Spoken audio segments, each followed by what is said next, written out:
talk about ticket sales. Because apparently, shocker, the team sucked and ticket sales are down. Who would have thought? Who would have thought those two things go hand in hand? So the last couple of years, the Giants have made it easily into the top 5 of ticket sales in the NFL. They were 4th in 23, 5th in 22, 4th in 21. This year, they released the top 5 teams in ticket sales. The 49ers, number 1 at 176, which apparently they jacked up the price for the 49er fans, and that's part of the reason why that happened. Dallas at 136 million. Philadelphia at 130 million. Denver at 129 million. Miami at 127 million. The Giants did not make it.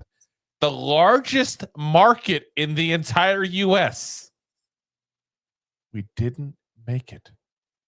Now, was it the bad play? Yeah, probably had a good part of it there. I'm going to say this, though. I agree the bad play is going to be part of it there, where anybody thinks that. I'm still blaming the goddamn stadium, the Vanilla Dome. Like, can we finally admit this stadium we have sucks? Like, seriously, can we finally admit this is a shrine to money to make as much money as possible for the ownership group and anybody else who throws an event there, and recognize that it is not fan friendly whatsoever. It doesn't give you anything that's special to it whatsoever. I can't think of one goddamn thing when I go to MetLife and go, you know what? I love this stadium because of blank. Besides chicken tenders and French fries. Chicken tenders and French fries. They have the best. They have the best chicken tenders and French fries. I'm a season ticket holder. I go every game. I sit in the coaches club, which all the food is free, and they have the filet mignon and they have the meat station and they have everything else. But the only time when I go there, it's the chicken. I mean, before I do the sushi and anything else, it's the chicken tenders and French fries. Oh, and the nachos. If you get the nachos on a good day, the nachos are the bomb. Now, again, in Florida, I haven't had the chance to go to a game in a couple of years.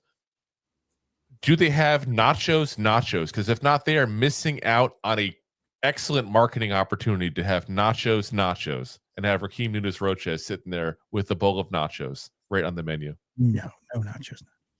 They should have a nachos. Comes with his free jersey. Yeah, I was going to say. Serves on a jersey. I again, being down here in Florida, I tend to go to one Giants game a year at least if I can, and I go typically to one of the away games because they're just easier to get to from where I'm at, obviously.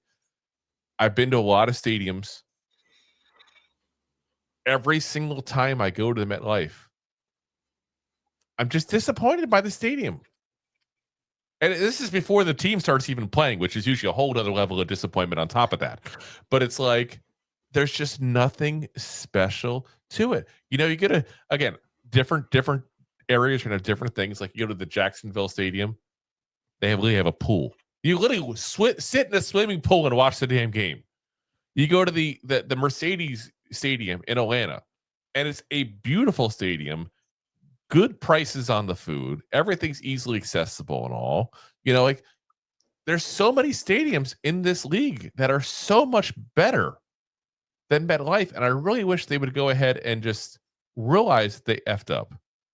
And they're not going to, don't get me wrong. But I want them to realize they messed up, and I want them to make it where there's some kind of experience to the stadium whatsoever during one of the off seasons. And again, also change the turf, change turf to grass, but that's a whole separate topic. They got to do something for the fans. You're not even putting a good product in the field. Then you're giving me a shitty stadium to go on top of that. Not a good combo. Yeah. Well, they did spend $1.2 billion, so I don't think you're going to get any. It's the giant refrigerator. That's what it looks like. It looks like the bottom of a refrigerator. This whole stadium. I mean, like I said, I was there when they opened the Meadowlands. I was there when they closed the Meadowlands. I was there the day they played the Jets Giant preseason game when they first opened the stadium. And I will say this though. If seat wise, if you're looking at a place to view a game, that's a great Giant Stadium. Well, it's not Giant Stadium, but the whatever the fuck it's called. MetLife is a good stadium to view a game. Yes, I will give you that. Does it have the same home field advantage as the Meadowlands? No, not even close. The crowd level is nowhere. The decibels are nowhere near where it used to be. But if you want to talk about an experience to actually watch a game, you got to give them credit. They did do it where even if you're in the upper deck, you still have a good vantage point, and there really is not a bad seat in that stadium. Yes, like I said, you're not wrong, and that's exactly why they built that stadium, because it's not just for football, it's not just for the Giants, not just for the Jets. Exactly. It's a year-round stadium where it just constantly pumps out money because they use it year-round for concerts and whatever's going around. I think the World Cup there now are going to be there. Yeah, it's not a dedicated stadium. Yep, it's not a dedicated stadium like if you go down to Jacksonville just for the Jaguars. Like, it's not one of those kind of type stadiums. And once again, it takes away. Look at Las Vegas, right? Raiders go over there.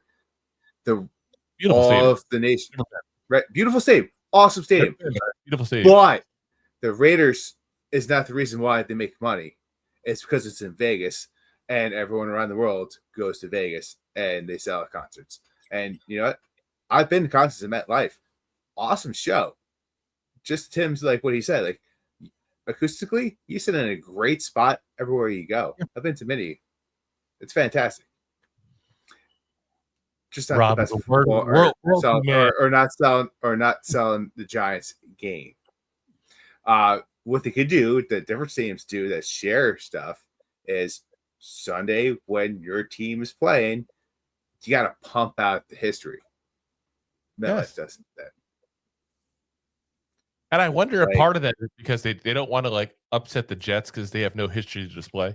They have to change it every week, obviously. They got Joe Namath selling the soul to the devil. Like, you can have a big bulletin board of like Joe Namath in his stocking commercial he did back when he was playing. He legit did that, by the way. Anybody's young enough not to know that. He legit did do that. And he got paid for that. He did. He talks about that to this day. Like if you would, make the comparison of what he got in 71 or whatever it was, when he did that to what he paid now, he's like, I would have, it's like millions of dollars. Oh yeah. Well, here it is 50 years later, and I'm remembering it in my head. So it's right there with Where's the Beef, which maybe not the best reference to make after a stocking commercial, but whatever. Gotcha, dude. As I'm saying, I'm like, that's probably not the best one to go after the stocking commercial. Thanks for watching. Like the show? Of course you do, or you would have turned it off by now and not be hearing me. There are plenty of ways to support the show. YouTube is the best place to join us, and we offer memberships there with fun benefits like custom emojis and early access to video clips. Of course, there you can also send super chats and stickers to send one-time support payments. The best way to support the show is to buy these drunk idiots beers at buymeacoffee.com/2giantgoofballs. Along with one-time support payments, there are also monthly plans, so you can continue to help kill their livers each month. You can also show people that you are a goofball by visiting our store at 2giantgoofballs-shop.fourthwall.com.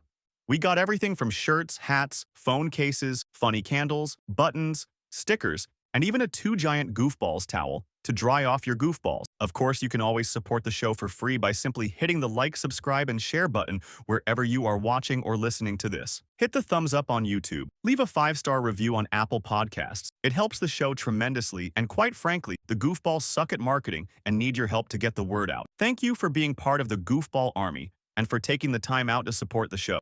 If you like that clip, then you will love the full episodes too. Find us on your favorite podcast app and look for us on all your favorite social media platforms. Thanks so much. Please, I'm begging